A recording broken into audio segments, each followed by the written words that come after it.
خیال میکردم این فقط یه لحظه است، تموم میشه اگه برم. دلم یه جوری مونده توی چشمات که برده خوابو از سرم.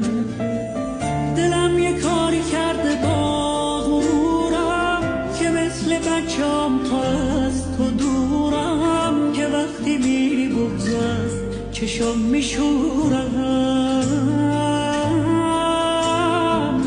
دلت یه لحظه واسه من نمیشه، میدونم تقصیر تو نیست همیشه، اونی که مال قلبته دیر عاشقت میشه. همین عشق خوابت نمیبره، ازت نمیگذره،